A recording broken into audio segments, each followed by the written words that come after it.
Nossa, pai. Engoliu um mosquito. Meu Deus. Morreu também. Então, galera, mais uma vez aí. Bis! Família crescendo junto na área. Caderninho dos deuses aqui, velho. Só rascunho doido. O cara que pegar esse caderno aqui vai virar monstro.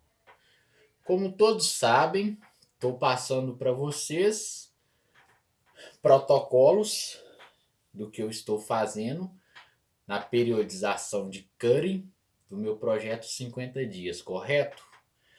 Então, eu vou falar um pouco sobre a base fisiológica do jejum intermitente. Aí, galera, ó, Marcos Otero aí, ó, meus bonecos. 1, 2, 3, 4, 5, 6, 7 competições. As 7 entre os 3. Mas então, voltando e retornando ao assunto, fiz aqui um rascunho sobre o que eu tenho que falar para vocês de forma desencadeada, certo? Bem discorrido, com início, meio e fim, para vocês entender o processo do jejum intermitente. Todos os meus clientes, a galera que eu trabalho em questão de emagrecimento, eu passo para eles o jejum intermitente. Por que do jejum intermitente? Vamos ir lá no pâncreas. E necessariamente as glândulas pancreáticas, ilhotas de Langerhans. Langerhans foi o cara que descobriu esse princípio hormonal. As ilhotas de Langerhans, elas são responsáveis pela produção de insulina e glucagon.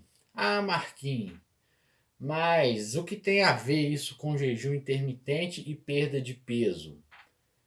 Perda de peso em quesito gordura, o que é o interessante para a gente e é o que buscamos: manter massa muscular, estética corporal e um percentual de gordura baixa, fibra, densidade, musculatura densa, músculo aparente. Então, em decorrer disso, vamos falar um pouco da insulina.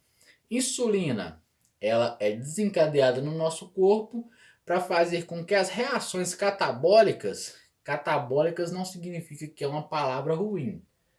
Ela pode ser ruim se estiver catabolizando massa muscular, mas catabólica significa quebra. Quando o nosso corpo ele desencadeia a liberação de insulina, o nosso corpo ele tem um processo de captação de nutrientes advindos dos alimentos, em principal fonte energética, o carboidrato. Ou seja, você começou a alimentar, seu corpo começa a liberar insulina. Quando a insulina está ativa, está com seu princípio ativo desencadeado na corrente sanguínea, o seu corpo ele começa a captar a energia advinda de forma externa dos seus alimentos. Não que o seu corpo pare a quebra dos princípios internos, mas ele reduz e começa a usar a energia advinda dos alimentos externos. Isso a grosso modo. Eu entraria a fundo, mas seria papo científico, então não vem ao caso eu citar aqui agora. Já o glucagon, que é um hormônio também liberado no pâncreas, ele é um hormônio extremamente lipolítico.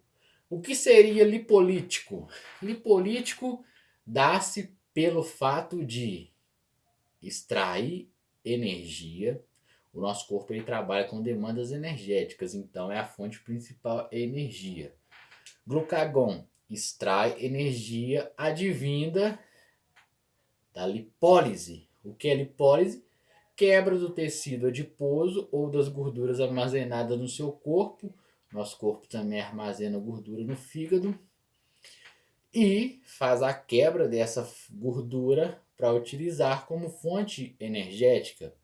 Então já se torna favorável a utilização do jejum para que o seu corpo mantenha níveis de insulina baixa e níveis de glucagon de forma considerável na corrente sanguínea. Então, para fechar um desfecho aqui de forma simples, quando o seu corpo está ingerindo alimento, você começa de manhã, faz suas refeições diárias, o seu corpo ele não está liberando glucagon, ele está liberando insulina. A insulina faz com que o nosso corpo pare de gastar um pouco das energias de estoque, energias que já tem no nosso corpo. No seu caso, se você já é gordinho, ele para de quebrar a gordura e começa a utilizar a fonte energética vinda dos alimentos. Já o glucagon, em contraponto, quando você está sem alimentação, ele começa a estimular a quebra da gordura que está no seu corpo, ou seja, jejum intermitente, benéfico para queimar gordura de forma considerável, pelo princípio hormonal científico do nosso corpo. Então vamos lá. Fez o jejum. Ah, Marquinhos, comecei a perder peso, tá bacana, tá bacana. Mas tem como eu acelerar o processo? Sim, claro e com certeza. Quando o nosso corpo já está em jejum, ele também ativa um princípio ativo de. Também ativa um princípio ativo, e brincadeira. Ele ativa e desencadeia uma maior liberação de GH. O que é GH? Somatropina no nome científico. Até os 21 anos, ele trabalha com uma predominância muito grande na construção de tecidos. Após os 21 anos, ele cessa nessa construção de tecidos e maturação óssea e começa a trabalhar num desencadeamento maior da quebra de gorduras. O GH ele se mantém predominante ativo com uma insulina baixa. Então, ou seja, jejum intermitente aumenta GH. Aumento de GH, quebra de gordura.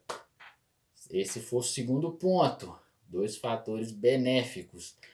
Ah, Marquinhos, mas você não explicou aí por que e como eu melhoro a quebra. Eu já estou consumindo gordura, mas eu quero acelerar o processo. Bum! Treino moderado em jejum. Aeróbico num ritmo menos frenético, mas um prolongamento entre 30 a 40 minutos. Que qualquer corpo... Olha o mosquito aí. Qualquer corpo em contração ativa acima de 20 minutos, média estimada, não estou falando que é. Cada corpo tem um corpo, cada ação e reação é diferenciada de indivíduo para indivíduo. Estimulação ativa de treino acima de 20 minutos, você tem um consumo de oxigênio maior e esse processo de consumo de oxigênio maior consome gordura corporal. Então vamos lá, para fechar, para terminar de complementar. Quando você treina, você começa a liberar hormônios de luta ou fuga, adrenalina e noradrenalina. Esses hormônios eles fazem com que o seu corpo tenha uma baixa na insulina, bum, e tenha um aumento também no GH. Então, se você treinar em jejum, você está consumindo mais energia, queimando mais gordura, porque a energia ela vai vir da lipólise. Lipólise é a quebra da gordura. Então, complementando, fechando todo esse princípio ativo em 10 minutos, vai ficar um pouquinho mais, eu utilizo chás que tenha uma composição de cafeína junto, no caso chá verde, o próprio café, o hibisco, o chá preto, eles têm cafeína na composição, chá mate, e isso faz com que o seu metabolismo se mantenha acelerado. Se o seu metabolismo está acelerado e você está em jejum, você já está em queima de gordura. E isso faz com que o seu corpo queime gordura e você emagreça com qualidade. Se você mantém um treino ainda em estímulo a todo esse processo positivo que você já está tendo, você tem uma maior liberação hormonal de GH, porque quando você treina, você estimula adrenalina e noradrenalina. A adrenalina e a noradrenalina baixa insulina. Com a insulina baixa, o seu corpo vai estar com o glucagon alto, vai estar com o GH alto e sua lipólise, a sua quebra de gordura, está extremamente ativa. Você vai secar, você vai chegar no seu objetivo e esse é o foco. Então, eu também, só para fechar, eu utilizo a cafeína. Eu não utilizo mais que 420 miligramas, porque o ideal é 0,3 miligramas por peso corporal. 90 quilos daria mais ou menos média 300 miligramas. Então eu uso uma cafeína de 420 miligramas no dia, faço meu cardio moderado e seguro mais um tempo em jejum. Quando eu sentir assim, que já foi um tempo suficiente, eu começo a fazer as alimentações diárias. Entendeu? Compreendeu? Memorizou? Jejum intermitente libera um efeito cascata de hormônios positivos, que esses hormônios em fatores são hormônios que consomem e aumenta a sua lipólise, liponeogênese, que é não, é gliconeogênese, que é o seu corpo fazer com que a gordura transforme em glicose e através dessa fonte ela põe o seu corpo num estado energético positivo. Ou seja, você vai queimar gordura. Bis! Tamo junto, galera. Informação de qualidade para vocês, conteúdo com embasamento científico, caderninho dos deuses aqui, livro de fisiologia. Tem fisiologia humana, fisiologia do exercício, tudo para passar para vocês conteúdo de qualidade, vocês obter informação de qualidade com veracidade e ter resultado. Saber o porquê, o quando administrar, o porquê administrar e como extrair benefícios disso. Tamo junto, Marcos Otero na voz, curte, compartilha. Compartilha para um amigo só que já é o suficiente. Deus abençoe a todos. Tamo junto e peace. Valeu, muito obrigado.